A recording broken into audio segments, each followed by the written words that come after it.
Shalom, selamat pagi, happy Sunday jemaat Tuhan. Shalom. Saya juga mau menyapa Bapak Ibu Saudara, Om Tante, Cici Koko, saudara-saudara, teman-teman yang mengikuti ibadah di gereja kita GPK DI Tabernakel Kasih. Saya ucapkan shalom. Kita mau sama-sama memuji menyembah Tuhan. Kita mau sama-sama menikmati hadirat Tuhan. Kita mau sama-sama menikmati pengalaman kita secara pribadi berjumpa dengan Tuhan Yesus Kristus. Saya mau membaca dari 1 Korintus 15 ayat 17. Saya minta tolong ditampilkan, gak akan saya baca. Ya, kita bersyukur bahwa Tuhan Yesus bangkit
sudah mati 2000 tahun yang lalu. Dan kematiannya itu untuk menyelamatkan hidup saudara dan saya. Dan dialah harta terbesar dalam hidup kita. Dan saya lebih antusias bulan April daripada bulan Desember. Yang gak sepakat gak apa-apa. Sebab karya terbesarnya sudah dia lakukan untuk saya dan saudara. Dan kasihnya yang terindah, itulah yang akan terus memulihkan.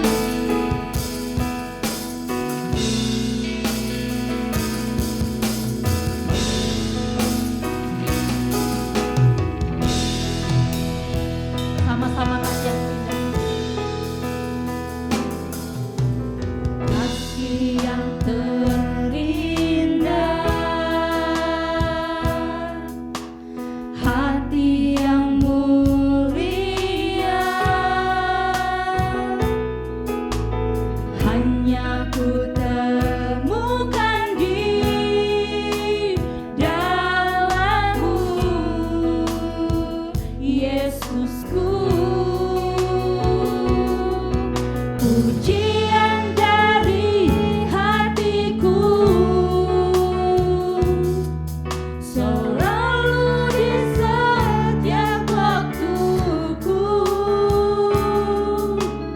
tiada pernah berubah kasih-Mu.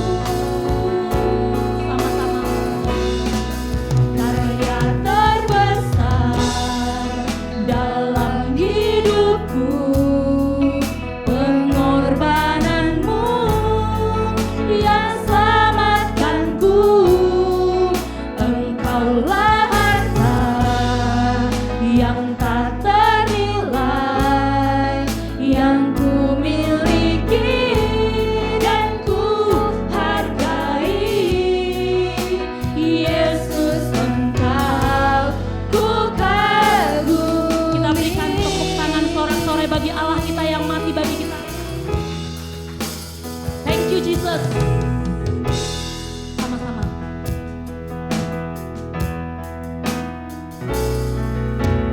Kasih yang terindah, hati yang mulia, hanya ku temukan di dalam-Mu, Yesusku. Pujian dari hatiku selalu di setiap waktuku, tiada pernah berubah kasih-Mu. Karya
Yesus Kristus, untuk karya-Mu di kayu salib. Kami berdiri di hadapan-Mu. Kami berdiri dengan pengertian dan kesadaran. Jiwa kami benar-benar menyadari kematian-Mu Tuhan Yesus Kristus. Itulah yang sudah menyelamatkan kami. Kematian dan kebangkitan-Mu Tuhan Yesus Kristus, itulah jaminan bagi kami. Kami bersyukur Engkau bangkit dan iman kami kepada Tuhan Yesus Kristus tidak pernah sia-sia. Kami bersyukur kalau Engkau memanggil kami. Kami datang beribadah. Kami bersyukur ketika kami datang beribadah itu enggak sia-sia. Engkau mengerjakan perkara yang berguna dalam hidup kami masa kini dan masa yang akan datang. Kami sambut Engkau Tuhan Yesus Kristus. Kami sambut lawatan-Mu ya Roh Kudus. Hadirat-Mu dan perjumpaan secara pribadi dengan Tuhan Yesus Kristus. Itu yang kami inginkan lebih dari siapapun dan apapun. Terima kasih Bapa. Kami rayakan Engkau Tuhan Yesus Kristus. Kami bersyukur hanya di dalam satu nama yang ajaib dahsyat perkasa. Yesus Kristus Tuhan namanya. Yang percaya boleh berikan tepuk tangan yang meriah sorak-sorai dengan antusias bersama dengan saya katakan amin. Haleluya. Dia raja. Dia raja di atas segala raja. Wow. Yang sudah bangkit dan hidup selama-lamanya. Kon. Boleh tepuk tangan di atas kepala.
lebih loh ngasih effort buat Tuhan. Jadi kalau mau tetap berdiri dalam hadirat Tuhan, saya kasih 4 jempol. Kiri kanan, kaki kiri kanan bawah. Ya, tapi kalau mau duduk dalam hadirat Tuhan juga boleh. Silahkan. Roh kita harus makan firman. Karena sejatinya kita ini adalah manusia ilahi. Kalau manusia ilahi kita nggak kita kasih makan, maka manusia ilahi kita akan kerdil. Rugi kita. Mari kita siapkan roh jiwa tubuh kita makan firman. Sebab iman timbul dari pendengaran akan firman Tuhan. Come on. Yesus Kristus adalah firman itu sendiri. Dan tidak ada seorang pun, Ibrani 4 ayat 13. Semua kita terbuka telanjang seperti kitab. Tidak ada yang tersembunyi. Dan puji Tuhan kabar baiknya kasih karunia Allah menyertai hidup kita.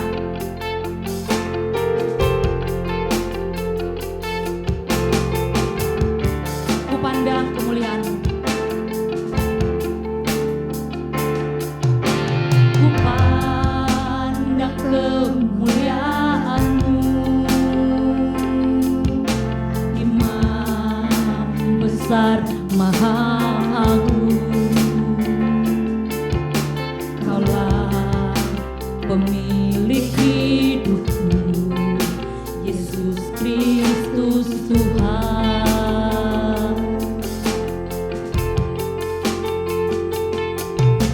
Sujud di depan tahta-Mu,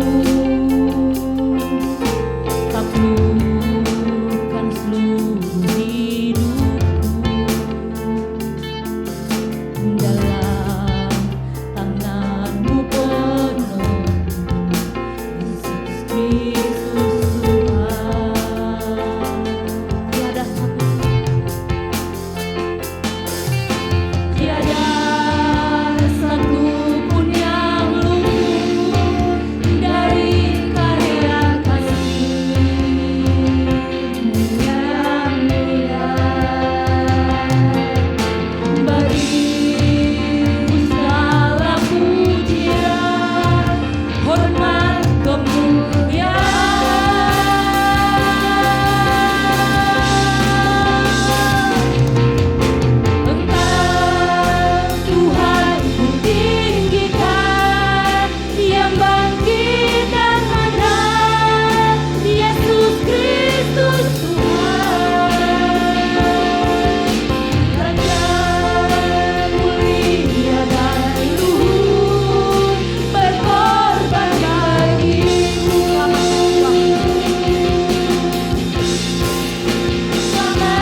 mulia dan luhur berkorban bagiku, maka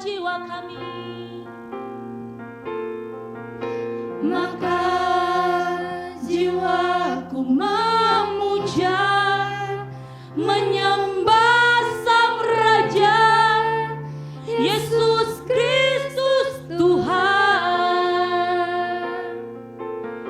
Kekal sempurna kuasa-Mu, agunglah karya-Mu. Lagi, Engkau Tuhan kami, Engkau Tuhan ku tinggikan, Dia bangkit dan menang, Yesus Kristus Tuhan. Raja mulia dan luhur berkorban bagiku,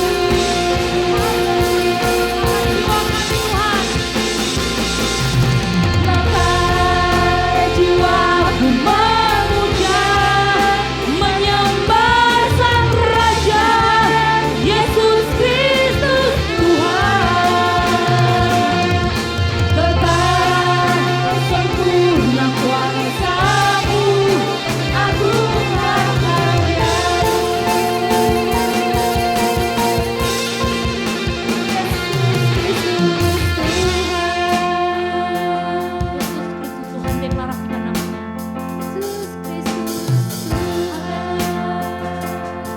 Yesus Kristus Tuhan, namamu. Yesus Kristus Tuhan.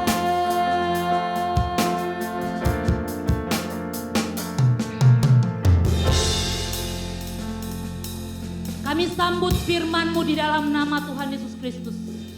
Roh Kudus, Engkau yang mengajari kami. Segala tulisan yang difirmankan Allah memang bermanfaat untuk mengajar, untuk mendidik, untuk menasihati kami. Firman yang hidup Allah itu, Yesus Kristus, kami sambut Engkau. Urapi hamba-Mu yang akan menyampaikan kebenaran firman-Mu.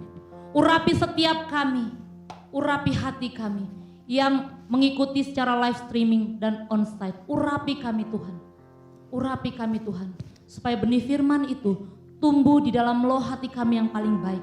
Dan benih firman itu berakar, bertumbuh dan berbuah hanya untuk hormat dan kemuliaan nama-Mu. Terpujilah nama-Mu Bapa, di dalam nama Tuhan Yesus Kristus. Setiap kita yang siap sambut kebenaran firman Tuhan dengan antusias bersama dengan saya katakan amin. Haleluya.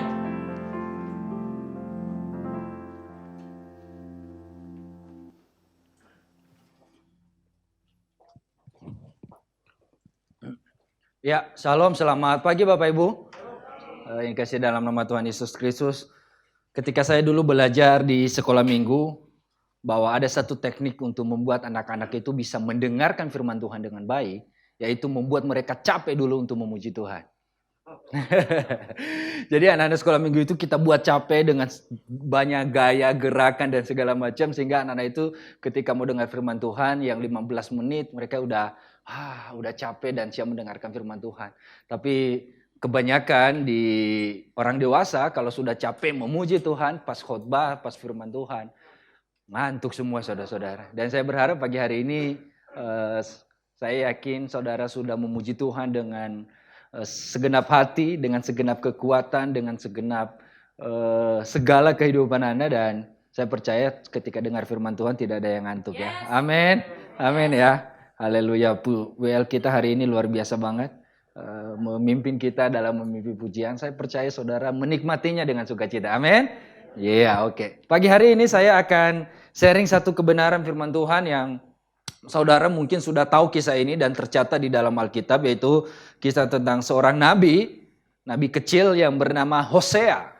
Nah, saudara-saudara, mungkin kalau saya sebut nama Hosea, saudara sudah akan menangkap isi ceritanya. Oh, Hosea itu ya, bukan Hosea tetangga saya, saudara-saudara, atau tetangga saudara. Ini Hosea nabi kecil, dan dia adalah seorang nabi yang menyampaikan pesan Tuhan, firman Tuhan kepada bangsa Israel. Tetapi ada satu kisah yang menarik, ada satu cerita kehidupan Hosea ini di mana Tuhan menyuruh dia untuk menikahi seorang perempuan yang bernama Gomer, saudara-saudara. Ya. Jadi perempuan bernama Gomer ini dia adalah seorang perempuan sundal. Zaman dulu disebut sundal, tetapi mungkin zaman sekarang disebut sebagai PSK, ya saudara-saudara. Jadi anehnya itu Tuhan menyuruh dia untuk menikahi seorang perempuan ini. Dan saya bertanya-tanya, ada apa sih kok aneh-aneh aja ini pesan Tuhan tuh. Saya melihat kadang-kadang Tuhan tuh memberikan satu pesan kalau dia mau menegur bangsa Israel dengan berbagai hal yang kadang-kadang gak masuk akal, unik gitu. Seperti misalnya kejadian yang dialami oleh Hosea. Atau misalnya nabi-nabi yang lain yang Tuhan pernah suruh juga untuk melakukan hal-hal yang unik gitu. Seperti Yesaya disuruh oleh Tuhan untuk berjalan selama 40 hari dengan kaki yang telanjang. Dia untuk menunjukkan bahwa ada penghukuman buat bangsa Israel. Mereka akan ditawan pada saat itu. Dan ini satu kisah, satu kebenaran yang dicatat oleh Alkitab bagaimana Hosea mengalami ini. Bagaimana Tuhan menyuruh dia untuk menikahi seorang perempuan yang bernama Gomer. Dan kita tahu Bapak Ibu bahwa perempuan yang bernama Gomer ini adalah bukan perempuan baik-baik. Betul ya? Dia bukan perempuan yang lugu, yang polos, atau perempuan yang dari keluarga yang baik-baik. Saudara-saudara, tetapi kita tahu Alkitab mencatat kisah kehidupan dari Gomer ini adalah seorang perempuan yang sundal. Seorang yang kehidupannya setiap hari adalah PSK. Nah, saudara-saudara, Tuhan menyuruh dia. Kita baca dulu deh firman Tuhan Hosea pasal 1 ayat 1 dan 2 sampai 3. Saya tidak tampilkan di sini. Hosea 1 ayat 1 sampai dengan 3. Firman Tuhan yang datang kepada Hosea bin Beri pada zaman Uzia, Yotam, Ahaz dan Hizkia, raja-raja Yehuda, dan pada zaman Yerobeam bin Yoas, raja Israel. Ketika Tuhan mulai berbicara dengan perantaraan Hosea, berfirmanlah ia kepada Hosea, "Pergilah, kawinilah seorang perempuan sundal dan peranakanlah anak-anak sundal, karena negeri ini bersundal hebat dengan membelakangi Tuhan." Maka pergilah ia dan mengawini Gomer binti Diblaim, lalu mengandunglah perempuan itu dan melahirkan baginya seorang anak laki-laki. Ya, jadi Alkitab jelas mencatat ketika Tuhan mulai berbicara dengan perantaraan Hosea, berfirmanlah ia kepada Hosea, "Pergilah, kawinilah seorang perempuan sundal." Ini apa namanya? Kebanyakan orang pada umumnya akan menikahi seorang perempuan yang baik-baik, betul ya, saudara-saudara? Perempuan yang baik, yang punya latar belakang baik. Makanya kalau saudara melamar calon istri Anda, orang tua itu biasanya akan mencari bibit bobot bebek ya. Bebet ya. Jadi akan dicari detail oleh orang tuanya, dia dari keluarga mana, kehidupannya setiap hari, kamu kerja di mana, di interview biasanya kayak kadang-kadang begitu ya, saudara-saudara. Tapi justru ini seorang hamba Tuhan, seorang nabi ya saudara-saudara, disuruh Tuhan menikahi perempuan sundal. Itu loh. Coba lihat hamba-hamba Tuhan berapa banyak yang mau melakukan seperti yang disuruh oleh Tuhan kepada Hosea, saudara-saudara. Memang sih unik ini kisah ini ya. Jadi saudara-saudara, saya berpikir gini, oke ya, Hosea nurut, oke Tuhan, saya mau, atau dia mau berdebat sama Tuhan. Tuhan jangan itulah. Cari yang lain kayak yang lebih baik daripada itu. Kenapa Tuhan harus menyuruh saya untuk menikahi perempuan yang sundal? Kenapa enggak gadis gitu yang belum pernah menikah? Kenapa enggak yang lain? Apakah hanya satu-satunya pada saat itu perempuan ini adalah hanya Gomer? Saya percaya enggak, saudara-saudara, masih banyak perempuan yang lain. Apakah Hosea melakukan perdebatan atau pergumulan dengan Tuhan? Mungkin dia berdoa memohon sama Tuhan, Tuhan tolonglah, janganlah. Ini udah tahu jelas pekerjaannya nggak benar, udah tahu jelas perempuannya nggak baik-baik. Tapi kok Tuhan mau menyuruh saya melakukannya? Tapi apa yang dilakukan oleh Hosea? Firman Tuhan mencatat, "Pergilah kawinilah seorang perempuan sundal itu dan peranakanlah anak-anak sundal, karena negeri ini bersundal hebat dengan membelakangi Tuhan." Di ayat ketiga Alkitab mencatat, maka pergilah ia sini di siapa? Hosea, dan mengawini Gomer binti Diblaim, lalu mengandunglah perempuan itu dan melahirkan baginya seorang anak laki-laki.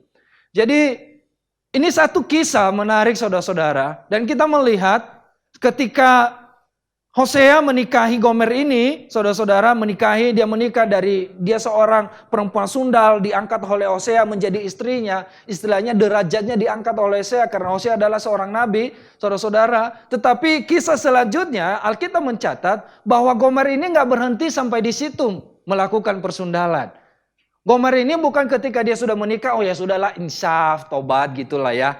Seperti yang saudara-saudara lihat di YouTube gitu ya. Insyaf, tobat. Berhenti dari persundalan itu. Tidak melakukan lagi pekerjaan itu. Apalagi dia melihat bahwa Hosea ini adalah seorang nabi. Seorang yang dipandang. Seorang yang dihargai oleh orang-orang Israel. Dan dia mendengarkan suara Tuhan. Dia seorang hamba Tuhan. Pastilah Gomer ini akan bertobat dan berhenti pada pekerjaannya itu. Tetapi faktanya saudara-saudara, saya mau kasih tahu saudara. Setelah menikah yang pertama, kedua kalinya Gomer melakukan lagi hal yang sama. Kembali lagi melakukan persundalan itu. Kalau ini perempuan kok nggak bosan-bosan ya, saudara-saudara.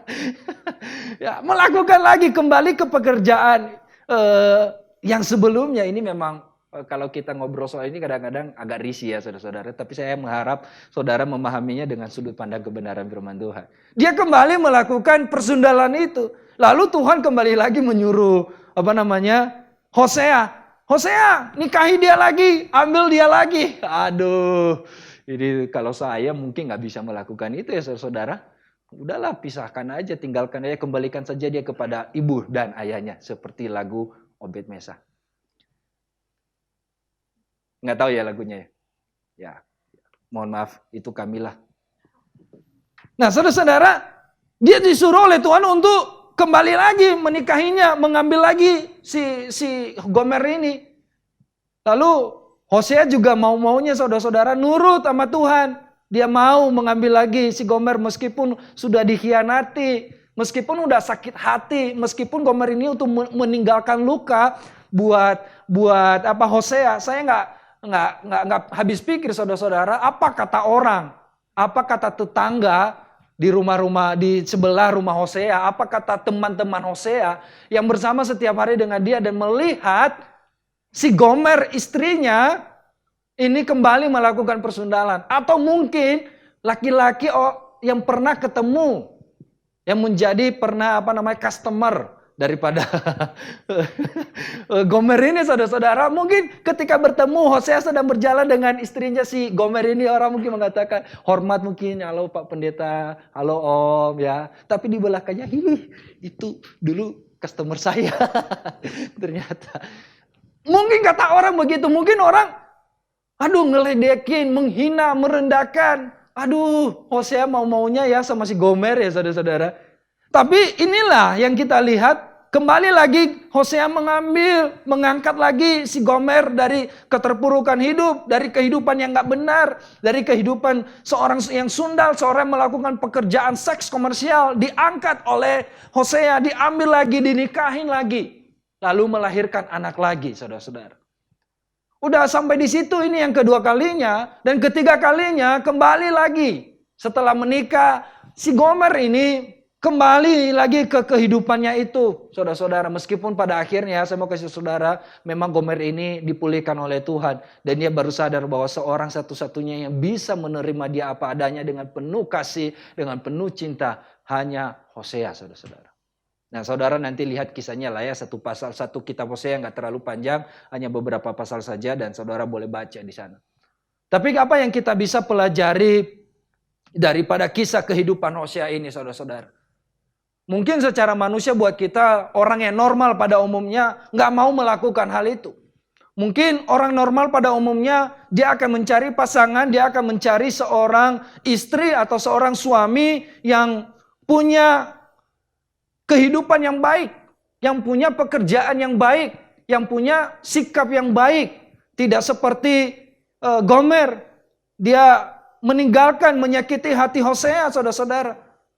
Mungkin pada saat itu kalau Hosea tahu lagu ini, satu kali kau sakiti hati saya masih kumaafkan. Dia akan menyanyikan lagu itu saudara-saudara. Tapi faktanya Hosea nggak tahu lagu itu ya. 2 kali kau sakiti hati saya masih juga kumaafkan. Ketiga kali jangan pernah lagi. Tapi Hosea enggak, 3 kali masih dimaafkan saudara-saudara. Masih diterima, masih diambil, masih dinikahin, masih dianggap sebagai istrinya. Meskipun dia enggak sudah terluka, meskipun dia sudah hatinya sakit, dikecewakan dan lain sebagainya. Apa yang pertama yang kita bisa pelajari daripada kisah kehidupan Hosea ini, Bapak Ibu? Bahwa yang pertama adalah kita belajar kehidupan yang taat daripada kehidupan Hosea. Ini yang saya mau sampaikan kepada saudara pagi hari ini. Jadi apa yang kita pelajari dari kisah pernikahan atau dari kisah kehidupan Hosea dan Gomer ini. Yang pertama adalah kita belajar tentang ketaatan. Apa yang dimaksudkan dengan ketaatan di sini, bahwa bagaimana Hosea taat mengikuti perintah Tuhan. Taat mengikuti apa yang menjadi kehendak Tuhan buat dia. Kita lihat di ayat yang pasal 1 tadi, ayat yang ketiga dan ayat 2-3, firman Tuhan mencatat ketika Tuhan mulai berbicara dengan perantaraan Hosea, berfirman aja kepada Hosea, pergilah kawinin seorang perempuan sundal. Di ayat ketiga dicatat, maka pergilah ia dan mengawini Gomer binti Diblai. Ada satu yang menarik di sini saudara-saudara, saya tidak melihat Alkitab mencatat bahwa Hosea berdebat dengan Tuhan, tidak setuju dengan pendapat Tuhan, tidak setuju dengan perintah Tuhan. Secara manusia saudara-saudara, kalau kita disuruh seperti itu, terima enggak? Mau enggak?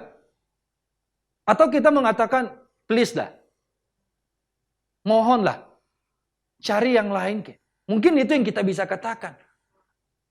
Mungkin ada hal yang Tuhan suruh kita, enggak enak buat daging kita, enggak enak buat hidup kita. Tapi Tuhan mau menyuruh kita, kamu mau lakukan ini. Lakukanlah ini sesuai dengan kehendakku. Tapi itu nggak enak buat kita. Saya percaya yang dialami oleh Hosea ini nggak enak saudara-saudara. Nggak nyaman buat dia. Tapi kehidupan Hosea ketika dia menerima firman Tuhan, ketika dia menerima pesan Tuhan, dan satu pesan Tuhan, pergilah dan kawininlah dia, nikahinlah dia. Lalu dengan segera Hosea pergi menikahi seorang perempuan yang bernama Gomer. Dari persundalannya diangkat kehidupannya, dibangkitkan oleh Tuhan, dipulihkan oleh Tuhan. Saudara-saudara, lalu Hosea dengan penuh ketaatan kepada Tuhan, dia melakukannya.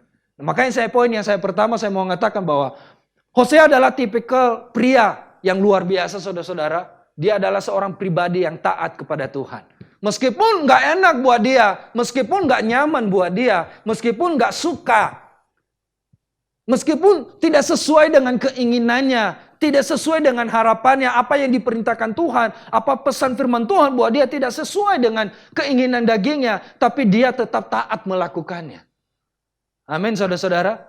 Pada hakikatnya ketaatan itu adalah hal yang dikatakan seperti yang dikatakan oleh Yesus. Apa sih yang dimaksud dengan ketaatan? Sangkal diri, pikul salib, dan ikut Tuhan. Saudara-saudara, pada hakikatnya ketaatan adalah sangkal diri, pikul salib, dan ikut Tuhan. Kadang-kadang apa yang Tuhan mau kehendaki kita lakukan dalam kehidupan ini nggak sesuai dengan yang kita harapkan. Nggak enak buat kita. Tapi firman Tuhan, Yesus mengajarkan kita, kalau engkau mau ikut aku, engkau harus penuh dengan ketaatan. Bagaimana caranya supaya saya hidup dengan ketaatan? Engkau harus belajar untuk sangkal diri. Ini yang dilakukan oleh Hosea, menyangkal dirinya, pikul salib, dan ikut Tuhan. Amin. Seberapa banyak saudara pagi hari ini mau melakukan ini? Bahwa saya mau sangkal diri, pikul salib, ikut Tuhan. Amin ya. Meskipun gak enak Tuhan. Makanya ada pujian zaman dulu ya saudara-saudara, lagu rohani zaman dulu. Meskipun saya susah menderita dalam dunia. Terus apa? Saya mau iri Yesus sampai selama-lamanya. Itu lagu tempo dulu. Saudara-saudara. Kenapa orang zaman dulu, iring Yesus, iring Yesus, iring Yesus. Meskipun berat, meskipun perjalanan gak nyaman, meskipun kehidupan gak sesuai yang diharapkan. Tapi dia tetap taat, dia tetap iring Tuhan, dia tetap pikul salib, dia tetap menyangkal diri dan ikut Tuhan dengan penuh setia, dengan penuh ketaatan. Hosea, nikahilah Gomer. Yes Tuhan, saya siap. Seperti seorang prajurit yang diberitakan oleh komandannya yang tidak pernah bertanya apa maksudnya, apa tujuannya, apa yang harus lakukan. Tapi seorang prajurit Tuhan, seorang tentara, dia selalu mengatakan, siap komandan, saya mau melaksanakannya. Makanya saudara-saudara, kadang-kadang kita bisa mengatakan bahwa saya taat kepada Tuhan, tetapi faktanya kita nggak hidup dalam ketaatan.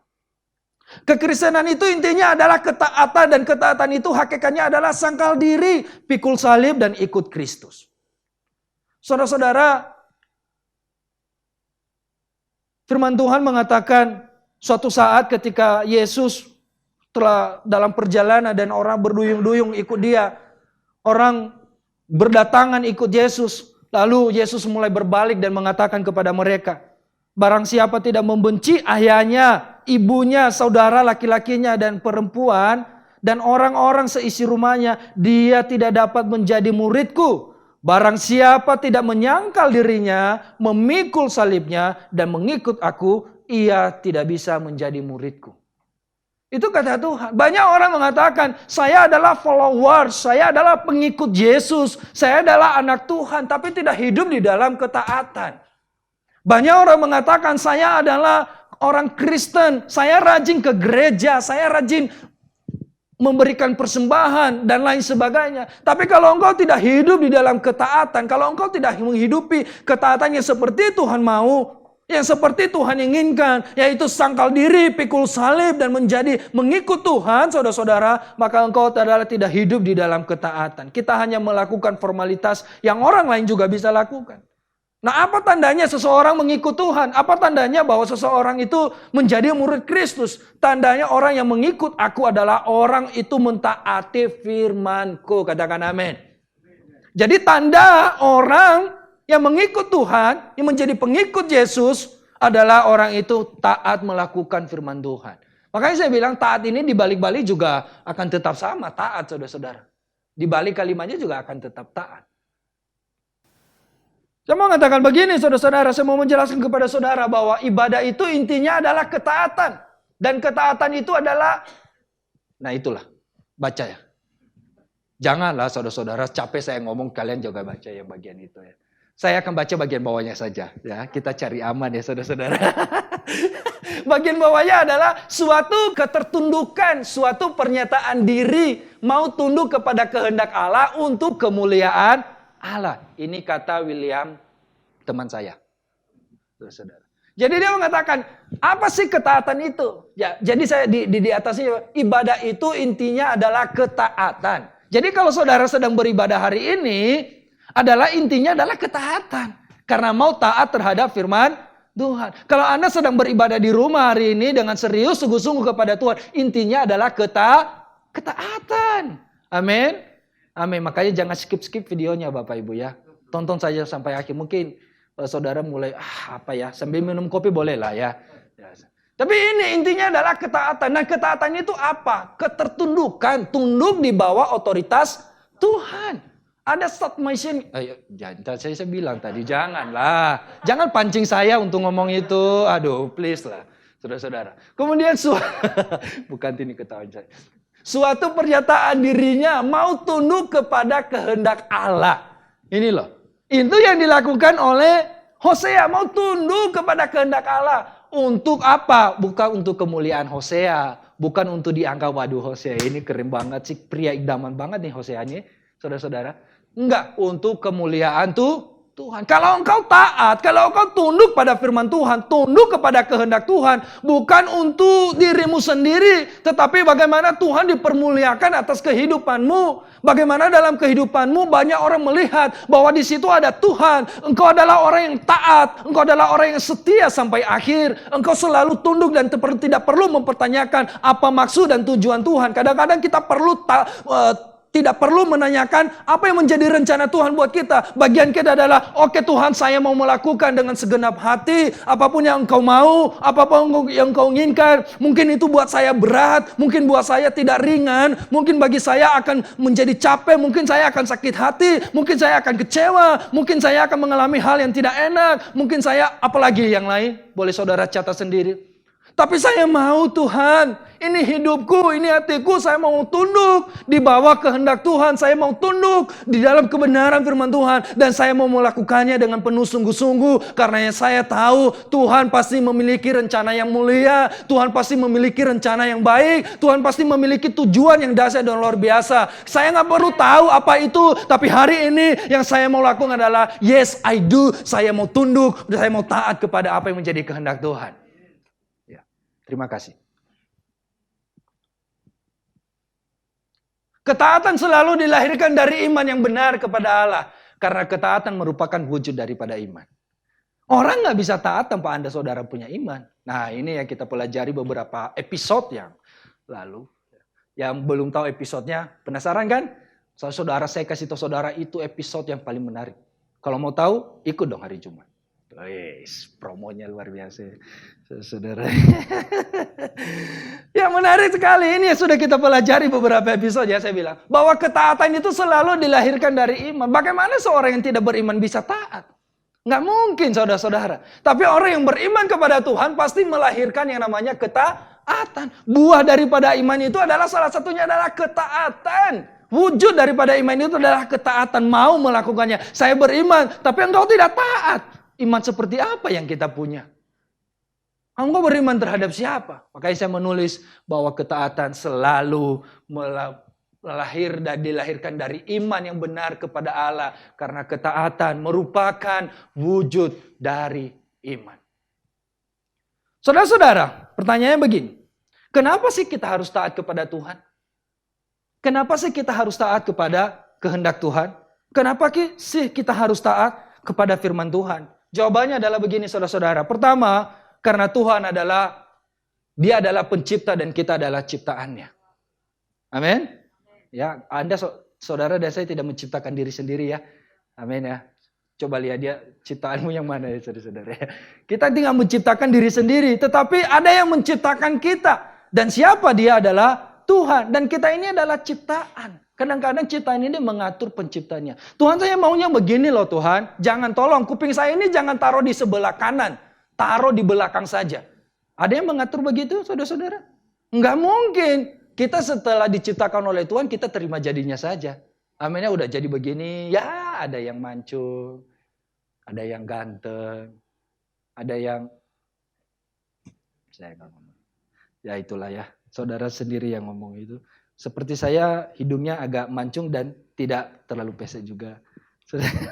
Terima saja apa adanya. Karena dia adalah Tuhan menciptakan dan pasti adalah yang terbaik. Dan kita adalah ciptaannya Tuhan. Artinya apa? Kita di bawah otoritasnya Tuhan. Tuhan menciptakan kita sesuai dengan kehendaknya. Tuhan menciptakan kita sesuai dengan rencana Dia. Oleh sebab itu, kewajiban kita sebagai seorang yang ciptaan, kita harus taat kepada Tuhan. Kita harus taat kepada pencipta.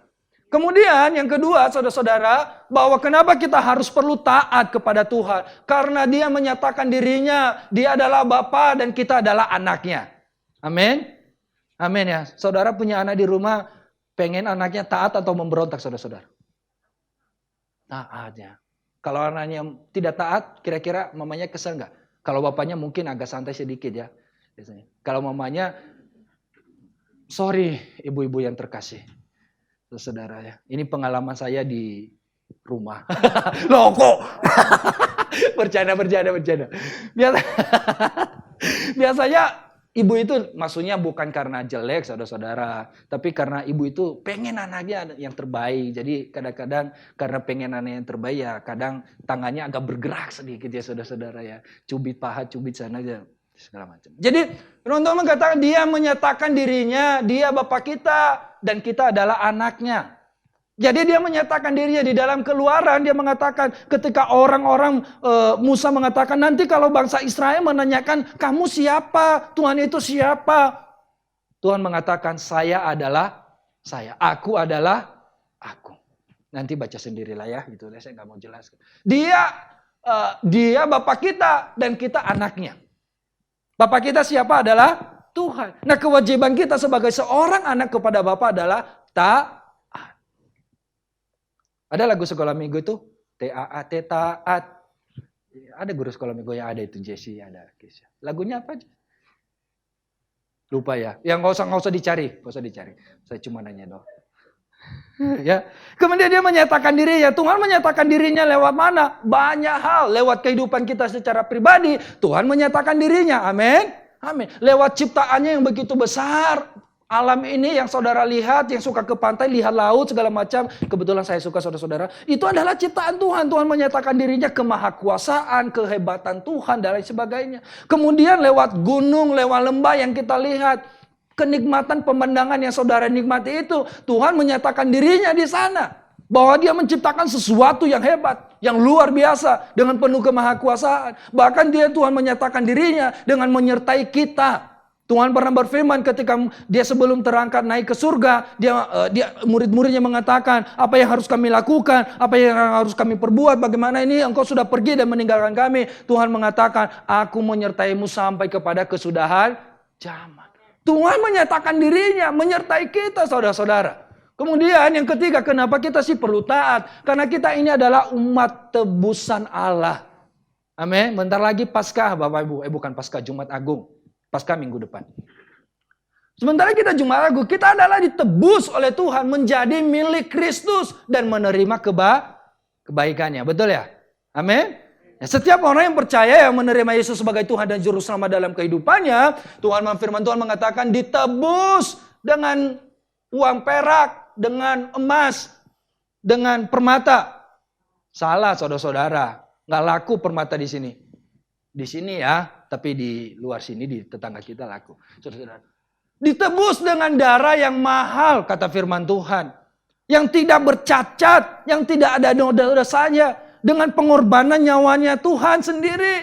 Ditebus saudara dan saya, sehingga saudara yang tadinya, mohon maaf, orang yang tidak berharga di mata Tuhan, tetapi dengan tebusan Tuhan, kita menjadi berharga. Yang saudara tadinya adalah orang yang seteru Allah, orang yang memberontak kepada Allah, sekarang menjadi tebusan Allah, menjadi sahabatnya Allah, menjadi anak Allah, diangkat derajatnya oleh Tuhan. Bahkan firman Tuhan mencatat, menjadi ahli warisnya Tuhan. Ditebus, maka oleh karena itu kita perlu taat. Menjadi milik Kristus dan menerima kebaikannya. Saudara dan saya hari ini yang hidup dalam ketaatan adalah milik Kristus. Dan menerima kebaikan Tuhan. Ya saya nggak perlu khotbah soal itulah. Saudara tahu kalau saudara hitung betapa banyak kebaikan Tuhan dalam hidup saudara dan saya. Saya percaya saudara nggak sanggup menghitungnya.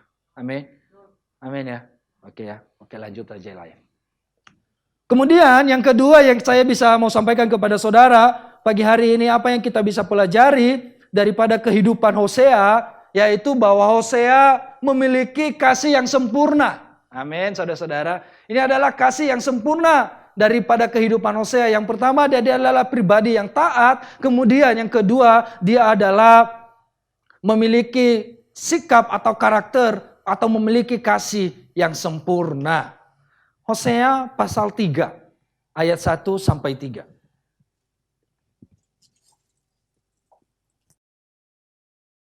Hosea 3 ayat 1 sampai dengan 3. Berfirmanlah Tuhan kepadaku, pergilah lagi, cintailah perempuan yang suka bersundal dan berzina, seperti Tuhan juga mencintai orang Israel.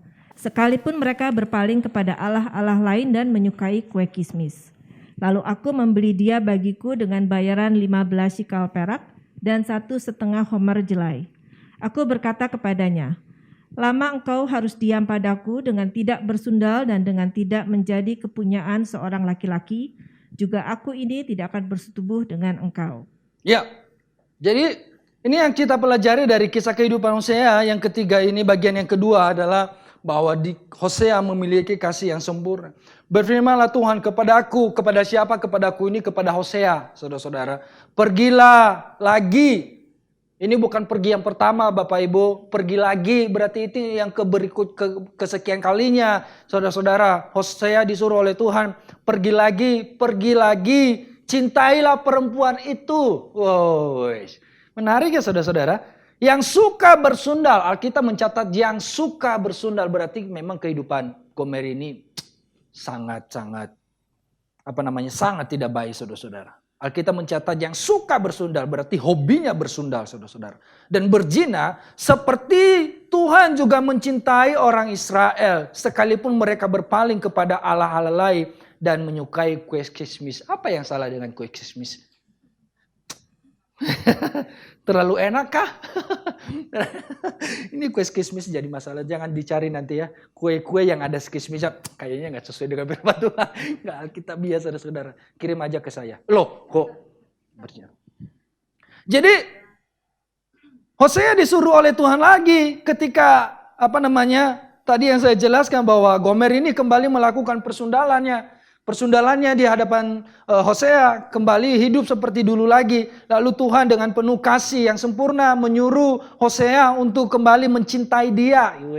Meskipun sudah kecewa, meskipun mungkin udah malunya setengah mati saudara-saudara dilihat banyak orang. Aduh, istri Hosea ini memang kadang-kadang perempuan itu gak bisa mengangkat derajat suami saudara-saudara.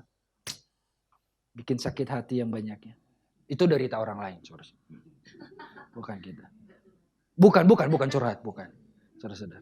Jadi berfirmanlah Tuhan kepadaku, pergilah cintailah perempuan yang suka bersundal dan berzina seperti Tuhan mencintai orang Israel. Sekalipun mereka berpaling kepada Allah lain dan menyukai kue kismis. Lalu aku membeli dia bagiku dengan bayaran 15 shikal perak dan 1,5 homer jelai. Saya nggak perlu dihitung ini, saudara nanti cari saja. Aku berkata kepadanya, lama engkau harus diam padaku dengan tidak bersundal, dengan tidak menjadi kepunyaan seorang laki-laki. Juga aku tidak akan bersetubuh dengan engkau.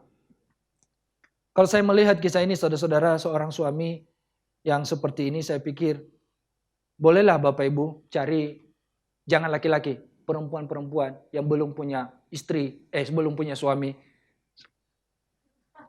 Carilah pasangan atau laki-laki idaman seperti Hosea ini. Saya pikir Hosea ini penuh kelembutan saudara-saudara. Pria yang penuh lembut, ya kasihnya, dia seorang yang taat kepada Tuhan. Makanya kalau pasanganmu tidak membawa engkau taat sama Tuhan, maka pikir-pikirkan lagi lah ya. Kalau pasanganmu membuat engkau menjauh daripada Tuhan, aduh, janganlah. Berfirmanlah Tuhan kepadaku, cintailah dia lagi. Meskipun dia suka bersundal. Lalu Allah mengatakan seperti orang Israel. Ternyata juga inilah gambaran kehidupan bangsa Israel melalui kehidupan Gomer ini. Nah itu zaman dulu. Nah kalau sekarang Gomer ini digambarkan, dilambangkan seperti kehidupan kita anak-anak Tuhan saudara-saudara. Dan Hosea ini adalah seperti Tuhan, dilambangkan Tuhan buat kita. Meskipun seringkali mereka berpaling daripada Tuhan. Suka kue kismis ternyata karena enak. Tapi Tuhan dengan penuh kasih yang sempurna selalu welcome, selalu mau terbuka, selalu menunggu mereka. Seperti seorang anak yang hilang. Dia mungkin menghilang daripada bapaknya karena dia menginginkan sesuatu sesuai dengan seleranya, keinginannya. Karena tidak sesuai dengan keinginan bapaknya mungkin saja. Dia lari, dia pergi dari rumah. Tapi biasanya orang kalau belum sampai ke pantai saudara-saudara, istilah orang Nias begitu, dia nggak akan sadar kalau dia sudah mentok jalannya, dia nggak punya jalan lagi. Jadi biasanya orang kalau belum mentok, dia akan terus berlari, dia akan terus pergi. Dan kalau sudah mentok, biasanya udah hidup terpuruk, udah susah, udah segala hal, sakit-sakitan, udah nggak lagi ada harapan, baru cari Tuhan, kembali sama Tuhan. Biasanya sih begitu ya saudara-saudara. Itu orang lain yang dulu saya pernah kenal. Sekarang sudah nggak ada. Udah lewat dia saudara-saudara, udah pulang dulu. Jadi itu bangsa Israel. Sekalipun mereka berpaling kepada Allah-Allah lain dan menyukai kue kismis. Kenapa sih orang Israel ini lebih senang sekali tertarik kepada Allah lain? Saya bertanya, kenapa? Apa mereka kurang menikmati kebaikan Tuhan? Bapak Ibu lebih daripada saudara bangsa Israel menikmati kebaikan Tuhan. Apa mereka kurang diberkati Tuhan? Sangat diberkati Tuhan. Dan saya mau kasih tahu saudara, bangsa Israel itu sampai sekarang adalah bangsa yang hebat saudara-saudara. Bangsa kecil digempur, diserang. Pernah kejadian kan mereka digempur oleh banyak orang. Tapi mereka tetap bisa melawan. Bahkan terakhir-terakhir itu Palestina menyerang mereka dengan rudal segala macam. Tapi hanya sampai di udara saja. Berita itu viral saudara-saudara. Pertahanannya hebat banget. Kurang apa Tuhan buat bangsa Israel itu loh. Tapi mereka berpaling daripada dia. Kurang apa Hosea mencintai Gomer itu loh Bapak Ibu. Kurang apa? Apa sih kelemahan Hosea? Nggak ada. Hampir kita nggak temukan di sini. Tapi lalu si Gomer kembali lagi, ya elah. Kembali lagi, ya elah. Kembali lagi dan kembali lagi kepada kehidupan yang lama. Bukankah kita seperti itu? Banyak orang pengikut Tuhan yang mengatakan saya adalah orang Kristen, saya adalah orang yang rajin beribadah, saya adalah orang rajin berdoa. Tapi senang sekali kepada kue kismis. Senang kembali kepada kehidupan yang lama. Senang sekali kembali kepada kehidupan hal-hal yang tidak berkenan kepada Tuhan. Berpaling daripada Tuhan. Karena kenapa? Itu enak buat daging kita. Karena kenapa? Enak buat kehidupan kita, menurut kita. Tetapi saya mau kasih tahu saudara, keberdosaan apapun, Tuhan harus memiliki kesempurnaan kasih. Bukan berarti bahwa kesempatan kita melakukan dosa terus menerus, saudara-saudara. Karena kasih Tuhan yang sempurna, nggak begitu juga. Ada yang namanya masa kadaluarsanya. Kalau memang sudah tidak bisa dirubah, tebang aja itu pohonnya, saudara-saudara. Kalau nggak menghasilkan buah, ngapain dipelihara? Kata Yesus begitu, bukan kata saya, saudara-saudara. Jadi kita belajar tentang kasih yang sempurna di sini. Allah kita adalah Allah kasih yang sempurna. Apa sih bentuk kasih Tuhan bagi saudara dan saya? Bapak Ibu, Yohanes 3 ayat 16.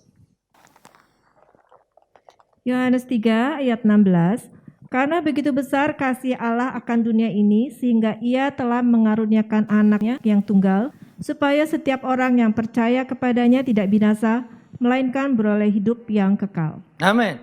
Ini ayat yang sering sudah hafal kita semua ini. Biasanya dibacakan buat ibadah Natal, saudara-saudara. Tapi Natal sudah lewat beberapa bulan lalu.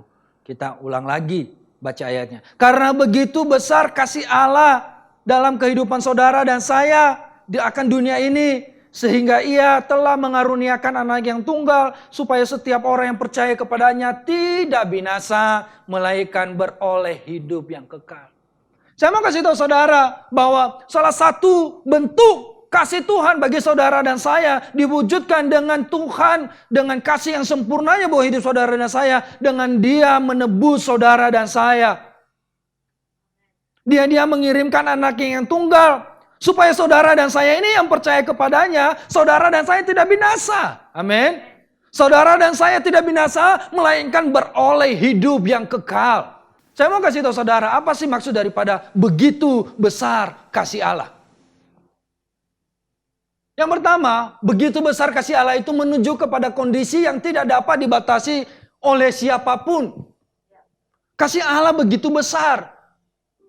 Begitu besar. Tidak bisa dibatasi oleh cara pikir saudara dan saya.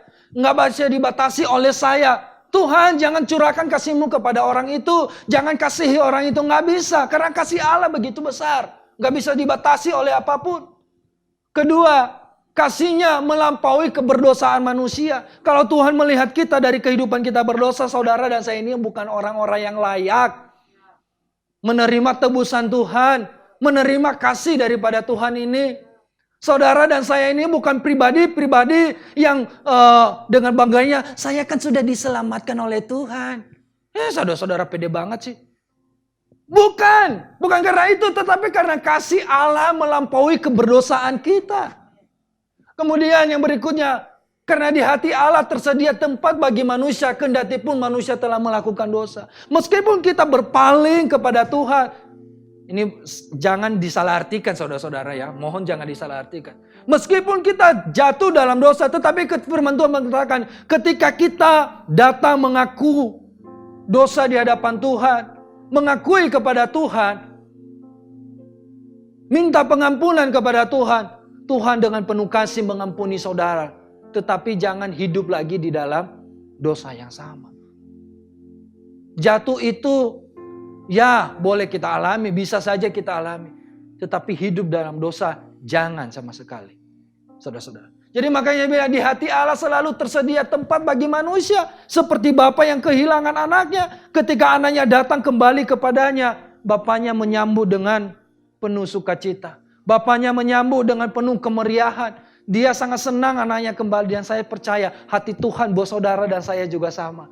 Ketika kita mau kembali kepada Tuhan, ketika kita mau, Tuhan saya mau tunduk, saya mau kembali. Kalau selama ini mungkin saya kurang taat kepada Tuhan, saya mau berkomitmen hari ini, saya mau mulai taat terhadap firman Tuhan, saya mau mulai taat terhadap apa yang Engkau kehendaki Tuhan. Dan saya percaya Tuhan dengan hati yang terbuka, Tuhan dengan kasih yang sempurna, Dia menerima kita dengan penuh sukacita. Siapapun Anda dan saya. Pengorbanan Yesus di kayu salib merupakan pernyataan kasih yang sempurna. Amin. Sebentar kita akan merayakan Jumat Agung. Ini prapaskah berarti ya. Hari Jumat yang akan datang. Kasih Tuhan yang sempurna itu diwujudkan melalui pengorbanan Tuhan. Yesus mengorbankan dirinya yang dia tadinya adalah bukan orang yang bersalah. Dia bukan orang berdosa, seorang anak Allah. Tetapi karena kasihnya yang sempurna, dia mengasihi saudara dan saya. Allah mengirimkan dia ke dunia menjadi serupa dengan saudara dan saya. Lalu sampai di atas kayu salib, dia harus menderita, dia harus mati, dia harus menerima hinaan, dia harus menerima caci maki, dia harus dipukul, dia harus dicambuk. Dan dia seperti seorang yang terkutuk pada saat itu. Yang tadinya orang baik-baik saudara-saudara. Yang Yesus dengan tidak keberdosaannya mau mengambil wujud sebagai manusia. Untuk menebus saudara dan saya. Mengambil rupa sebagai manusia. Mati di atas kayu salib. Supaya saudara dan saya beroleh hidup. Supaya saudara dan saya beroleh hidup yang kekal. Supaya saudara tidak mengalami hukuman. Yesus sudah bersedia menggantikannya. Dengan pengorbanannya sendiri, wujudnya di mana? Di atas kayu salib. Nah, kita melihat di sini begitu kasih yang sempurna. Meskipun Gomer sudah melakukan dosa yang begitu besar, meskipun Gomer terus kembali kepada persundalannya, tetapi Tuhan terus menyuruh Hosea, cintailah dia kembali, angkatlah dia, bayar. Hosea membayar tebusan untuk mengambil Gomer itu kembali kepadanya untuk menjadi istrinya. Dan Tuhan yang sama juga, kasih yang sempurna yang sedang Tuhan jelaskan buat kita yang sama. Pagi hari ini Tuhan mau mengambil kita, mengangkat kita dari kehidupan yang keberdosaan saudara dan saya. Tuhan mau tebus kita, membayar harganya dengan darahnya yang mahal, yang tidak berdosa itu. Supaya saudara dan saya beroleh hidup yang kekal di dalam Dia.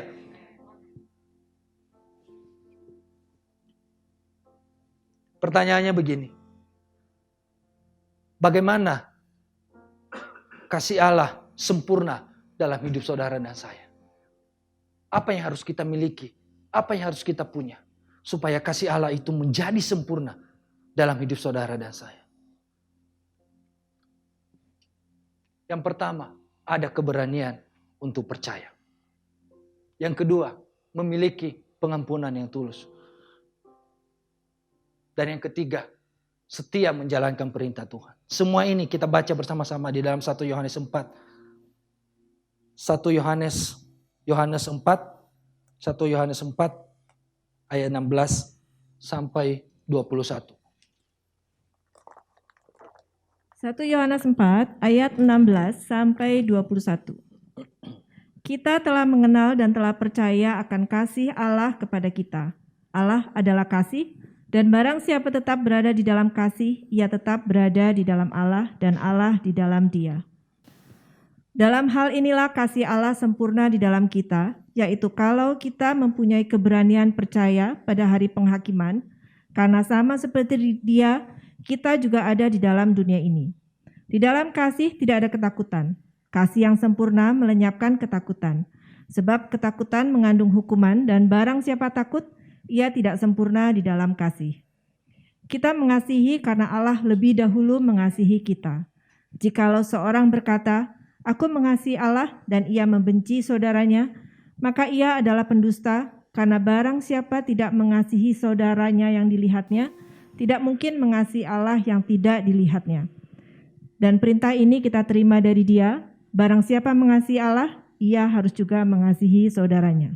Ya. Nah ini penting, bagaimana kasih Allah supaya menjadi sempurna dalam hidup saudara dan saya. Makanya yang pertama tadi bahwa ada keberanian untuk percaya. Ya, jadi kasih Allah akan disempurnakan ketika kita percaya kepada Tuhan dengan penuh keberanian. Amin, saudara-saudara. Ternyata percaya itu penuh keberanian. Oke, saya sih percaya Pak Junius, saya kan orang Kristen, saya kan rajin ke gereja. Oh iya Bu, betul Pak, Anda adalah orang percaya. Tetapi Yesus bilang, firman Tuhan catat, Yohanes bilang bahwa engkau harus percaya dengan penuh keberanian. Yakin betul dengan segenap hatimu, dengan segenap kehidupanmu, bahwa percaya Tuhan pasti satu-satunya yang terbaik daripada yang terbaik.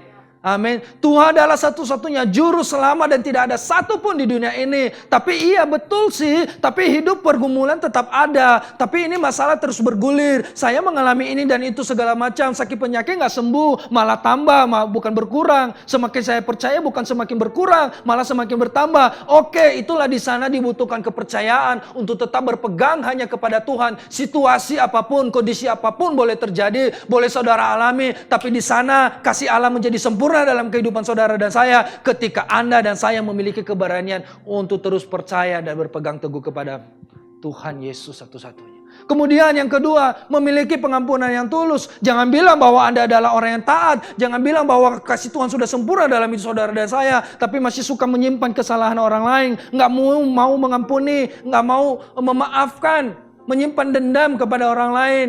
1 Yohanes 4 ayat 20 mengatakan di sana kasih saudara akan menjadi sempurna dalam kehidupan saudara dan saya jika kita tidak membenci saudara kita. Amin. Saudara yang dimaksudkan itu bukan hanya saudara kandung, banyak orang ya saudara-saudara.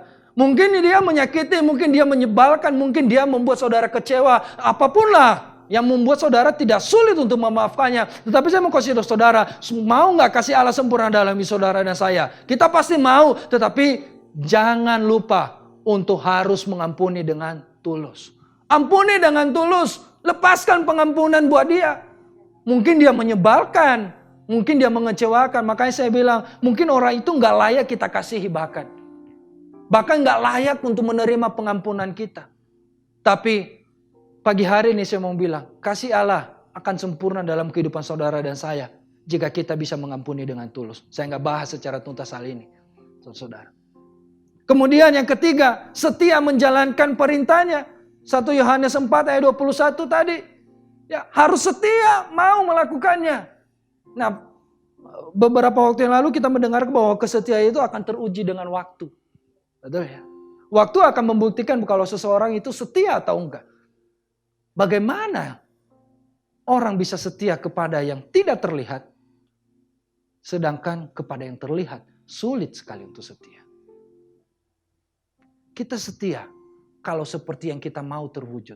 Kita setia kalau sesuai dengan harapan kita. Kita setia kalau sesuai dengan keinginan kita. Kita setia kalau semuanya baik-baik saja. Tapi justru karena dalam kehidupan kita kan gak semua berjalan mulus Bapak Ibu. Nggak semua sesuai dengan harapan kita. Kita setia kalau pasangan kita seperti yang kita mau. Nurut, diam, kalem. Saudara-saudara. Apa-apa setiap pagi. Mas, monggo mas, kopinya guys. Ya. Kita mau kalau suami kita mau setia kalau suami kita adalah orang yang baik. Setiap pagi dia sudah bangun lebih dulu bikin sarapan buat kita. Kita masih di atas ranjang. Lalu dia mengatakan, sayang, honey, babe, bangun dong. Sarapan sudah tersedia. Lalu kita menjadi setia. No. Mungkin itu di pernikahan awal pertama. Hari pertama honeymoon saudara-saudara. Terjadi. Tapi hari berikutnya, percayalah sama saya. Gak ada sarapan lagi di atas kasur. Ya, sorry, mohon maaf ini saya. Ya itu, tapi firman Tuhan mengatakan kita perlu belajar setia. Setialah menjalankan perintah Tuhan. Pemain musik boleh maju. Setialah menjalankan perintah Tuhan. Enak gak enak tetap setia, amin. Amin saudara-saudara. Suka gak suka tetap setia sama Tuhan. Setiap setia menjalankan perintah Tuhan. Tetap setiap ikut Tuhan. Tetap setiap apa yang melakukan, apa yang menjadi kehendak Tuhan dalam hidup saudara dan saya. Ya, situasinya mungkin gak sesuai dengan yang Anda harapkan, gak ideal menurut saudara. Tapi Anda perlu setia kepada Tuhan. Orang yang hidup di dalam kasih, dia hidup di dalam Allah. Saya mau begitu. Jadi kalau Anda mengatakan Anda hidup di dalam kasih, tapi tidak hidup di dalam Allah, berarti Anda tidak hidup di dalam kasih. Kalau Anda mengatakan Anda hidup di dalam Allah, tapi tidak hidup di dalam kasih, maka Anda sedang tidak hidup di dalam Allah.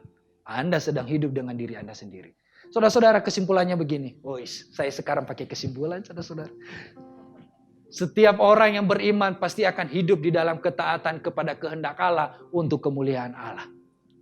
Kemudian, pengorbanan Yesus merupakan wujud dari kasih yang sempurna yang diberikan Allah kepada kita. Sempurnakan kasih Allah dengan keberanian untuk tetap percaya, melepaskan pengampunan dengan tulus, dan jalankan perintahnya dengan penuh kesetiaan kepada Tuhan. Selamat pagi, Tuhan Yesus memberkati kita semua.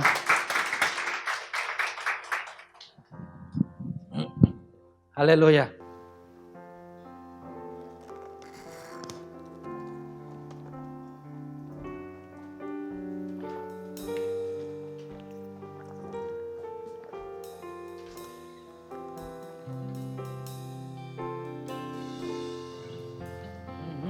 Boleh kita berdiri bersama-sama Bapak Ibu. Ini adalah lagu baru dan kita akan belajar bersama-sama.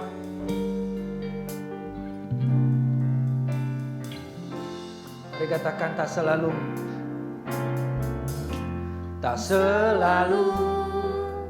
Tuhan menjawab doa. Dia beri yang terbaik di waktu yang tepat. Izinkanlah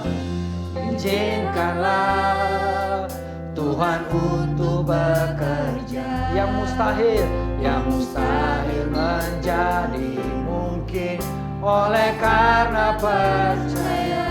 Boleh sekali lagi dari awal. Tak selalu Tuhan menjawab doa, namun Dia beri yang terbaik di waktu yang tepat. Izinkanlah Tuhan untuk bekerja. Haleluya. Mustahil menjadi mungkin oleh karena percaya. Yesus mendengar lebih dari yang kudoakan. Yesus menjawab lebih dari yang kuharapkan. Dengan caranya di waktu yang tepat. Ku kan melihat Dia jadikan semua. Yesus mendengar lebih dari yang kudoakan. Amin. Yesus menjawab lebih dari yang kuharap. Dengan caranya yang waktu yang tepat. Ku kan melihat Dia jadikan semua. Boleh kita katakan dari awal pujian ini, tak selalu Tuhan menjawab doa. Tak selalu Tuhan menjawab doa. Yes, namun Dia beri yang terbaik di waktu yang tepat. Izinkanlah Tuhan untuk bekerja.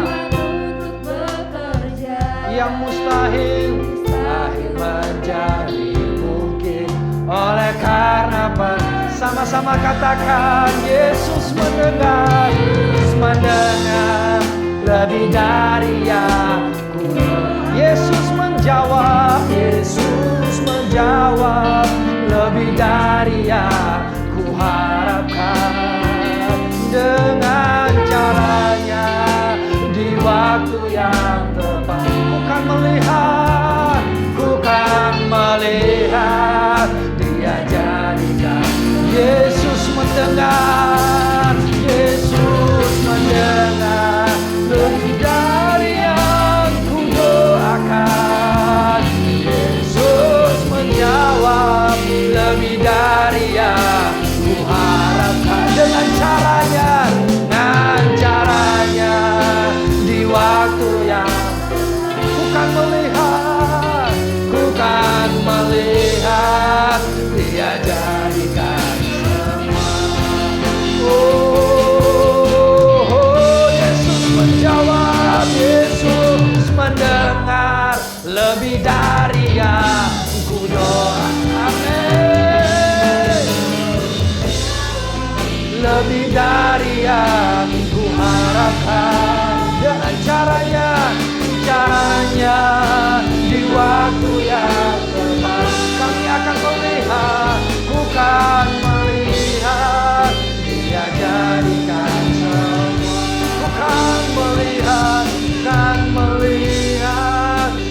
jadikan, oh ku kan melihat, Dia jadikan semua. Oh, ku kan melihat, Dia jadikan semua. Oh, Dia jadikan semua indah. Engkau mendengar, Engkau mendengar lebih dari yang kami doakan, lebih dari yang kami harapkan. Yesus, oh, haleluya. Yesus, sama-sama sembah Tuhan. Haleluya. Haleluya. Engkau Allah yang setia. Oh,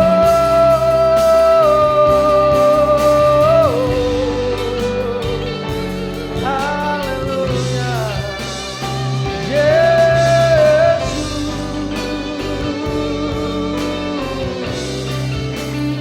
glory bagimu, hosana bagimu Tuhan.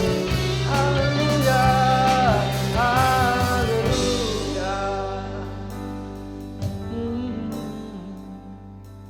Ini yang kita tahu pagi hari ini, bahwa Tuhan lebih tahu detail kehidupan saudara dan saya. Dia mengerti, Dia peduli, Dia menjawab setiap lebih dari apa yang kita harapkan. Haleluya.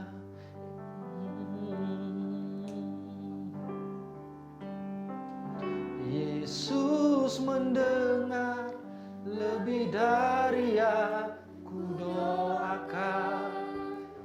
Yesus menjawab lebih dari yang ku harapkan.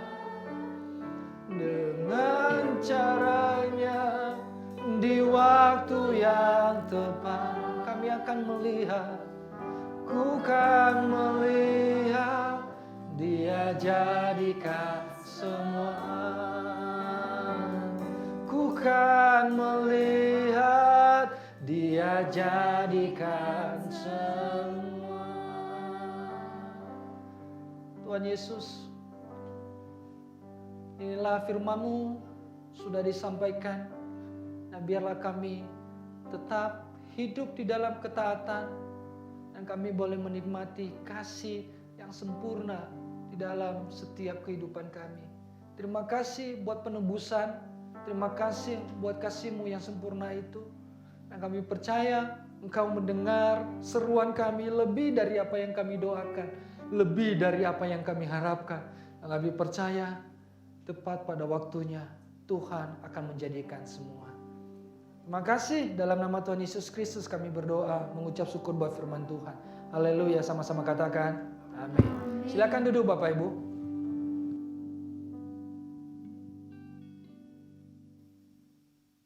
Terima kasih untuk Pak Junius yang sudah menyampaikan firman Tuhan. Dan itu semua pasti menjadi berkat bagi kita semua. Saya mengharap saudara tidak langsung pulang nanti selesai ibadah ini. Sebentar kita akan mendengarkan uraian dari Ibu Mary, diaken bagian keuangan, yang akan menjelaskan tentang tabungan rumah Tuhan yang sudah diperoleh sampai pada waktu yang lalu ya, minggu yang lalu. Lalu setelah itu ada persekutuan wanita. Persekutuan wanita ini isinya adalah membuat bola-bola coklat kalau nggak salah. Padahal beli aja ya cepet ya. Tapi ya sudahlah. Ya pada nanti mereka marah, persekutuan wanita bola-bola coklat. Dibawakan oleh Ibu Gina. Dan setelah Ibu Gina nanti membawakan tentang bola-bola coklat, nanti malam Ibu Gina akan melarang kita semua tidak boleh lagi berbicara kotor. Stop bicara kotor. Kotor itu bukan berarti kita nggak boleh ngomong KOTOR, kotor, bukan ya, tapi bicara kotor. Itu acara di Lenten pada jam 7 malam lewat Zoom.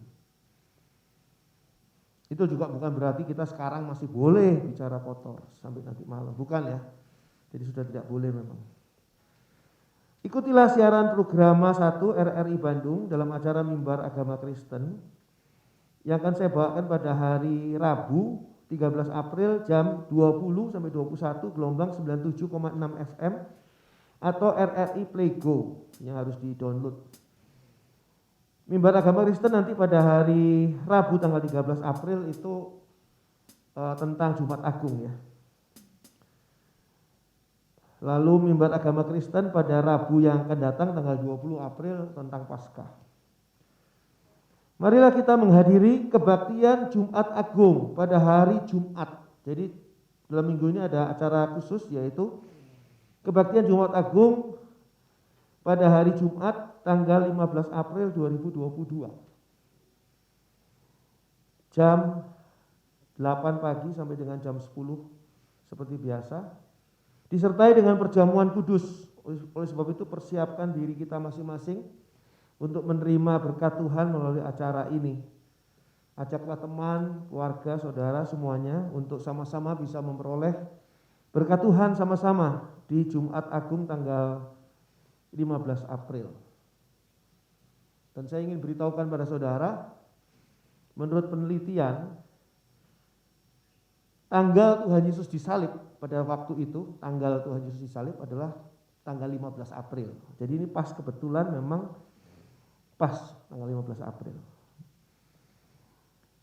Marilah kita menghadiri juga kebaktian Paskah pada hari Minggu tanggal 17 April 2022.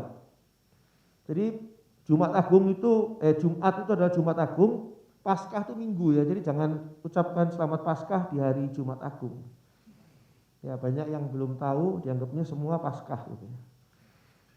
Itu sebabnya makanya harus sering ke gereja, kalau enggak tahu. Di pas Desember selamat Paskah.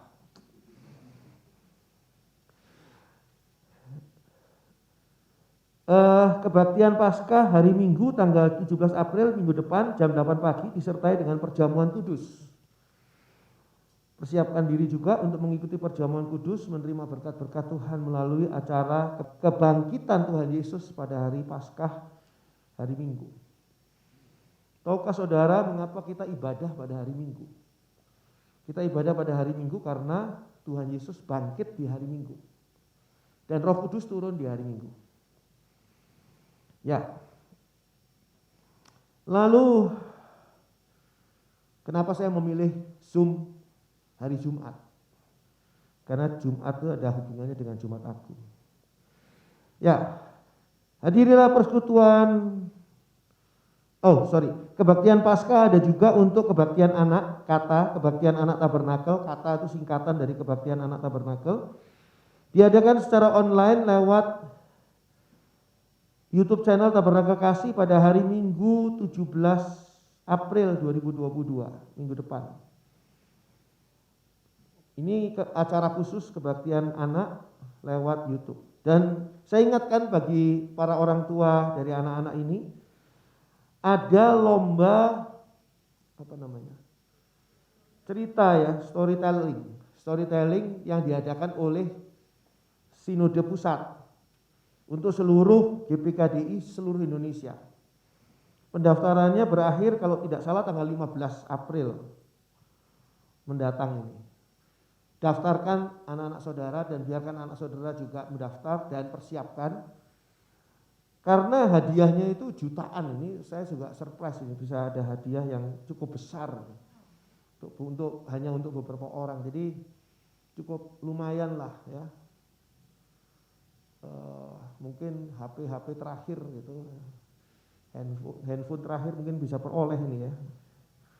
Hadiahnya uang cash karena supaya gampang dikirim.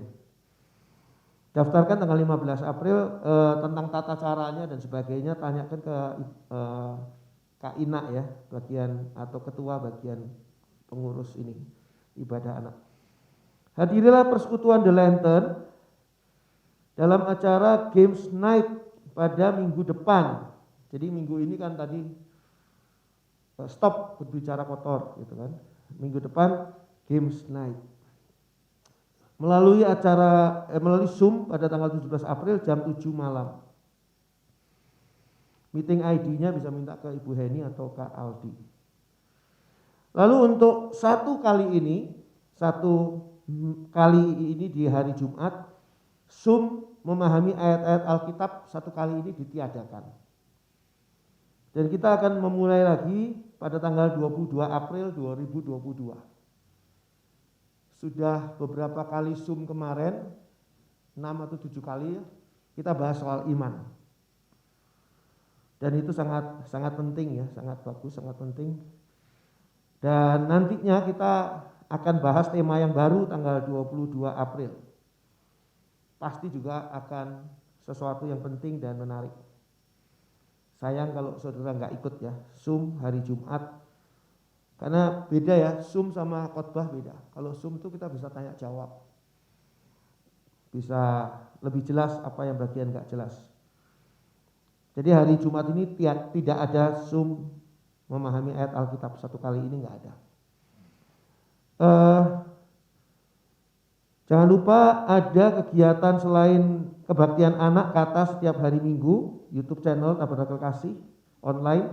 Ada juga santai bersama kata, santai bersama kebaktian anak Tabernakel melalui Zoom pada hari Rabu jam 7 malam. Tolong ingatkan anak-anak kita dan anjurkan mereka untuk ikut Zoom. Acara santai bersama kata. Saya rasa itu saja. Dan Tuhan memberkati kita semua. Puji Tuhan. Terima kasih. Untuk informasi yang mungkin lupa, ada warta jemaatnya. Saatnya kita mau menabur untuk mendukung pelayanan pekerjaan Tuhan di rumah kita, di gereja ini GPKDI Tabernakel Kasih. Mari kita mempersiapkan taburan kita. Yang di rumah, yang mengikuti secara live streaming, ada nomor rekening yang sudah ditampilkan untuk kita memberikan taburan kita. Kita mau sama-sama menabur, kita mau memuji Tuhan. Kita mau katakan dia sungguh baik. Nanti yang udah memberikan taburannya saya undang bangkit berdiri ya. Oke.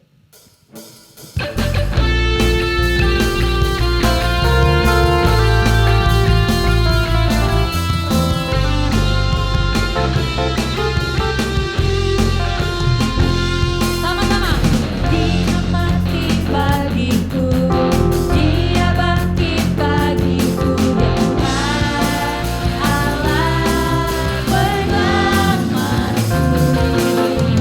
Kuasa maut dikalahkan,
Bapa di dalam surga, Bapa yang mengasihi kami semua, kami mengucap syukur. Karena kami hidup di dalam kemurahan Allah. Hari demi hari, kami merasakan penyertaan, pertolongan, perlindungan, dan berkat-berkat Tuhan yang tidak pernah meninggalkan kami. Mari Bapa, jadikan kami jemaat Tuhan yang taat kepada Tuhan. Apapun yang terjadi dan kami alami di dalam hidup kami, biarlah kami tetap taat, hidup dalam firman Tuhan, dan hidup memuliakan nama Tuhan. Terima kasih Bapak dalam surga, berkati Pak Junius yang sudah menyampaikan firman Tuhan bagi kami semua. Berkati kehidupan pribadinya, berkati juga kehidupan rumah tangganya, berkati setiap kegiatannya, aktivitasnya, pelayanannya, semua Tuhan berkati. Berikan kesehatan juga, Tuhan tolong Pak Junius di dalam mengatasi pergumulan-pergumulannya, dan segala sesuatu yang didoakannya biarlah Tuhan dengar, dan Tuhan juga yang menjawab di dalam kasih dan kemurahan Allah yang luar biasa. Bapa dalam surga, anak-anakmu menyampaikan persembahan yang dibawa untuk kemuliaan nama Tuhan. Sucikan, kuduskan semua persembahan ini, dan biarlah semuanya ini boleh kembali kepada setiap kami yang sudah menyampaikan persembahan sebagai berkat yang luar biasa, berkelimpahan, lipat kali ganda dibandingkan dengan apa yang sudah dikorbankan melalui persembahan ini. Berkati juga mereka yang ada mengikuti live streaming dan memberi persembahan melalui online. Tuhan berkati mereka yang memberi persembahan dengan mengirimkan transfer melalui bank. Tuhan berkati semua persembahan ini. Tuhan berkati setiap hati yang sungguh-sungguh menyembah kepada Tuhan. Berkati kehidupan mereka masing-masing. Tuhan tolong kami, Tuhan jagain kami. Tuhan, kami mau serahkan diri kami, tetap lindungi kami ya Bapa. Jangan biarkan kuasa kegelapan dalam bentuk apapun mengganggu dan menguasai kami. Tolong kami untuk bertobat dari semua dosa-dosa kami. Jika masih ada yang hidup di dalam dosa, tolong Tuhan agar mereka boleh benar-benar berhenti dalam kehidupannya di dalam dosa, dan bertobat dan mulai hidup baru di dalam Tuhan Yesus, karena kedatangan Tuhan sudah tidak lama lagi. Bapa dalam surga, kami serahkan akan ibadah Jumat Agung, ibadah Paskah ke dalam tangan Tuhan. Kami juga berdoa bagi mereka yang akan dibaptis. Engkau persiapkan mereka Tuhan, agar mereka sungguh-sungguh beriman kepada Tuhan dan mempunyai tujuan baptisan yang benar di hadapan Allah. Dan hidup mereka boleh mengalami pembaruan yang datangnya dari Tuhan, karena mereka mengalami satu hidup yang baru melalui baptisan. Bapa dalam surga, kami juga serahkan bangsa dan negara kami Indonesia. Biarlah Engkau sendiri yang menjagai bangsa dan negara kami Indonesia menjelang pemilihan umum yang akan datang. Tuhan lindungi Tuhan dari semua pengaruh-pengaruh buruk, orang-orang yang berencana tidak baik terhadap bangsa kami. Tuhan, Engkau yang jaga dan lindungi bangsa kami, dan tolong agar pintu pengabaran Injil semakin terbuka di tengah-tengah bangsa kami ini, sehingga boleh banyak bangsa kami ini, orang-orang dari rakyat Indonesia, menerima Yesus sebagai juru selamat. Terima kasih Bapa, terima kasih untuk Kota Bandung yang Tuhan tetap jagai. Terima kasih untuk lingkungan di tempat ini. Berkati Hotel Vio yang sudah memberi tempat kepada kami untuk boleh beribadah di sini. Tuhan berkati manajemen dan pemilik Hotel Vio ini Tuhan. Dan biarlah semua kerjasama ini boleh berlangsung dengan selalu indah dan membawa kebaikan. Sekarang kami mau buka hati kami untuk berkat Tuhan. Dicurahkan berkat yang datangnya dari Allah, dalam kasih kemurahan Tuhan Yesus Kristus, di dalam persekutuan Allah Roh Kudus yang senantiasa menyertai kita dari saat ini sampai ketika Tuhan Yesus datang, menjemput kita masing-masing, membawa kita masuk dalam surganya yang mulia. Di dalam nama Tuhan Yesus, haleluya, amin.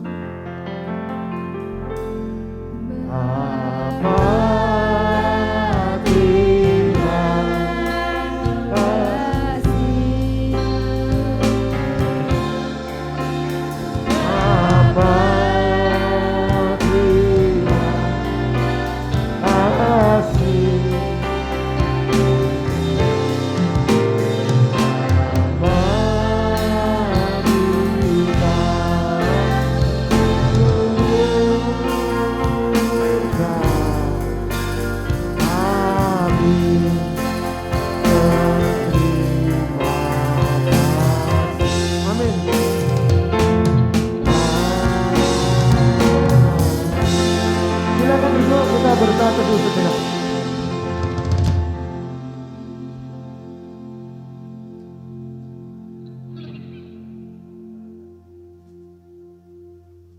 Selamat hari Minggu, Tuhan memberkati kita semua.